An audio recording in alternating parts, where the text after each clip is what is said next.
In today's episode, Deep will face new challenges, but it's also an opportunity for her to regain hope and love amid all the turmoil.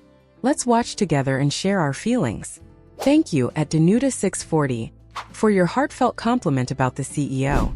We completely agree with you. Kind-hearted leaders are truly precious. Cherry Blossom Sparkling Heart. At Sonia Maria de Santosi 4K, we're so glad you enjoyed today's video. Your support is a great motivation for us. Sparkling Heart Glowing Star. Thank you all for your encouraging words and kind feelings. We will continue this journey with more faith and hope. Glowing Star. That morning, Deep woke up in the small house that CEO James had helped her find.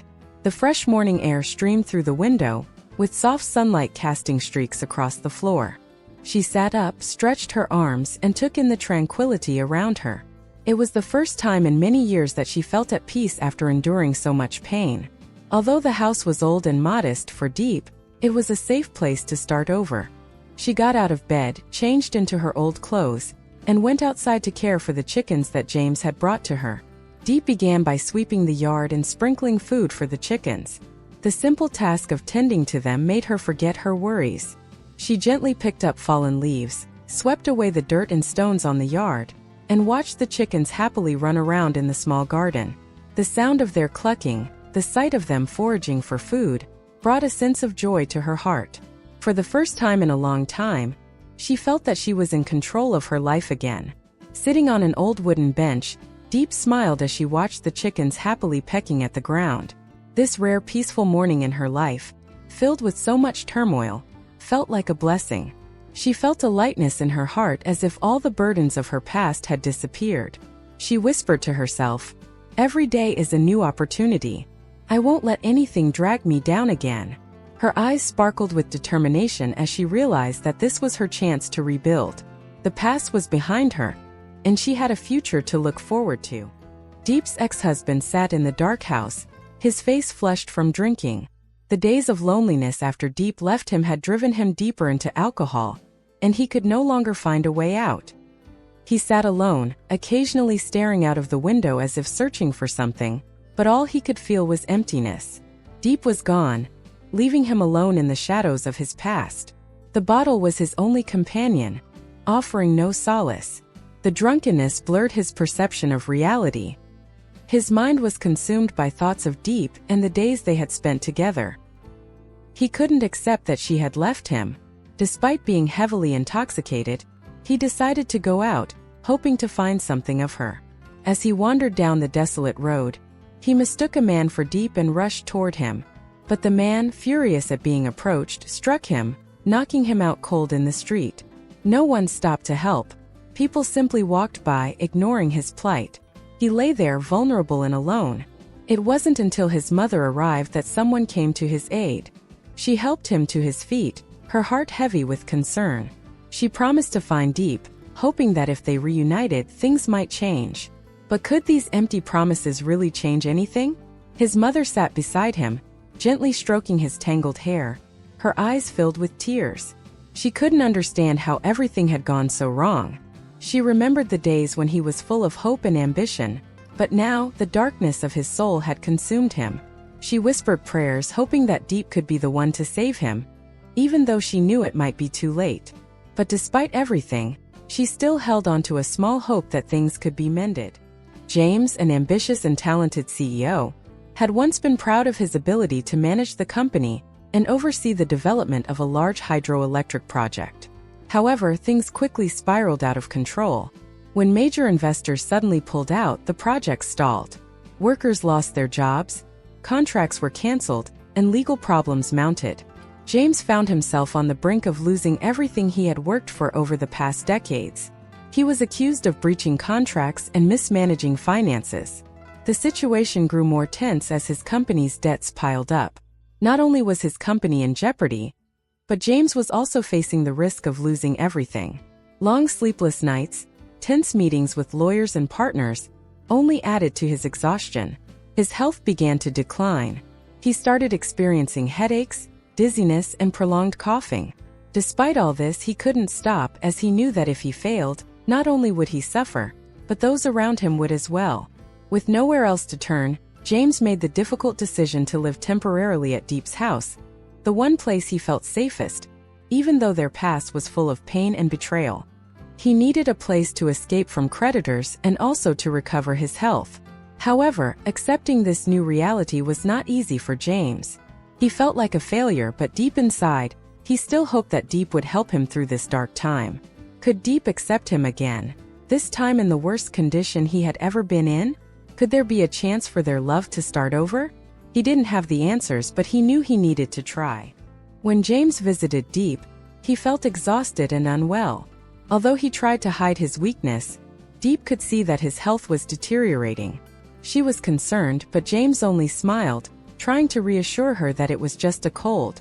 However, Deep was not easily deceived. She saw the weariness in his eyes, the coughing fits, and the lack of energy. She didn't say much, only smiled softly and led him into the garden. Deep and James began cleaning the small yard behind the house. Deep worked hard, swiftly pulling weeds, arranging the small plants, and caring for the garden. James, although weak, still tried to help. He grabbed a hoe and started trimming the plants. After a short while, James felt that he no longer had the strength to continue. He panted, his hands trembling, and his body seemed to give out. Deep saw this and rushed to him, her face filled with worry. "You're not okay, James," she said, her voice full of concern. James smiled faintly, but his voice betrayed his weakness. "Don't worry about me, Deep. It's just a cold," he said, though he sighed in exhaustion. Deep gently placed her hand on his forehead, feeling the warmth. She couldn't let him continue like this, as she knew that if his condition worsened, his health would suffer even more. She helped him rest, offered him some water, and kept him close in the garden. Despite his protests, Deep could tell that James was completely drained, but seeing the determination in his eyes, she couldn't stop them from continuing the work together. They worked silently, the only sound the rustling of the leaves and the weary footsteps of James as they tidied the yard. The bond between them, though complicated, seemed to strengthen with each passing moment. After a night of heavy drinking, Deep's ex-husband found himself trapped in a haze of fatigue and confusion. The alcohol clouded his thoughts, and he couldn't remember much about what was going on around him. The loneliness of his life, compounded by Deep's departure, had pushed him deeper into despair. He wandered along the empty street, his steps unsteady and his eyes clouded by the liquor. His only thought was to find Deep again, but in his drunken stupor, he couldn't tell the difference between reality and hallucination. When he saw a man walking by, he mistook him for Deep and rushed toward the figure. But the stranger, annoyed by the intrusion, struck him, knocking him out cold on the street. People around him simply glanced at him and continued on their way, showing no concern. No one stopped to help. His cries for help went unanswered. After some time, his mother appeared, rushing to his side. She was heartbroken to see her son in such a state, and she quickly helped him to his feet. She promised to find Deep, hoping that if they could be reunited, he might find happiness again. However, was there any hope for him to win her back?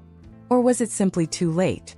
Sitting beside him, his mother gently stroked his messy hair, silent tears falling from her eyes. She couldn't comprehend how things had come to this. Why had her son ended up this way? She remembered the days when he was full of hope, but now his inner turmoil had destroyed everything. She whispered a prayer, hoping that Deep might be the one to bring salvation to him, even though she knew deep down that it might just be a distant dream. James decided to visit Deep that evening, bringing with him some freshly prepared food. He knew Deep lived alone in her small house and didn't want her to feel isolated. When he reached her home, he was caught off guard when Deep mistakenly thought he was a thief and pushed him away. James had to quickly regain his balance and explain that he was not an intruder. After a few moments of clarification, Deep finally recognized him and hurriedly opened the door to invite him in. They sat down to eat and shared stories of both their joys and sorrows. James told Deep about the struggles he faced with work and the legal battles that were threatening his future. The tension in his voice was palpable as he spoke. Deep observed him closely, noticing the exhaustion etched into his face. She couldn't help but feel a little worried about his health. Their conversation shifted between the challenges of work and the personal journeys they had endured. Deep asked about the hardships James had faced, and he opened up a little, sharing the pain of making bad business decisions and the emotional scars from his past relationships. Diepp listened attentively, her empathy evident in her silence. Though she didn't speak much, she understood that James, like her, had been through a lot. They were both fighting to heal from their respective wounds, navigating the complexities of life. When dinner was over, James had to leave due to urgent business. Diepp felt a pang of sadness as he prepared to go. She realized how much she relied on his presence to feel safe, and his absence left a void. As always, after saying goodbye to James, Diepp was left to face the loneliness that crept back into her life. No matter how much she tried to deny it, she couldn't escape the deep emptiness that followed him out the door. Sitting alone in the darkened room, Diepp could hear the faint crackling of the fire in the kitchen. The light from the flames flickered, casting long shadows on the walls, but it couldn't banish the loneliness that enveloped her. She gazed at the dancing flames, her heart heavy with sorrow, and her mind filled with thoughts of the past and what the future held. Diepp stood up and stepped outside, the soft glow of the moon casting a pale light on the empty road. She leaned against the wooden post in the yard and looked up at the star-filled sky. The chill of the night air seeped through her clothes, but deep inside, it felt as if a small flame of warmth still burned within her. She asked herself whether she could continue living strong without needing anyone else by her side. Could love truly heal the wounds of her past? She knew she couldn't live in the memories forever, but the fear of the challenges ahead made her uneasy. Could she face it all, standing alone in this world?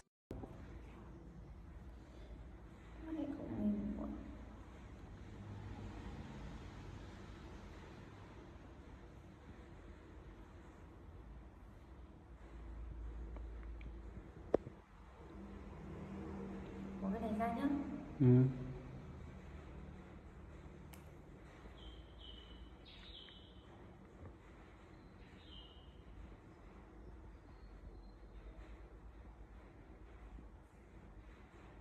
Mặt một tí.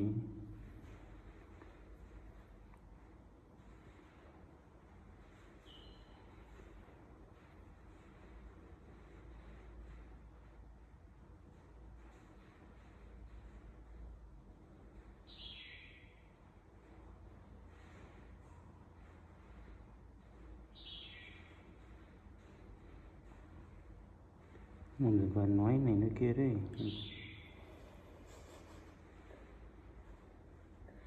Rồi, một tay ba bắt đầu.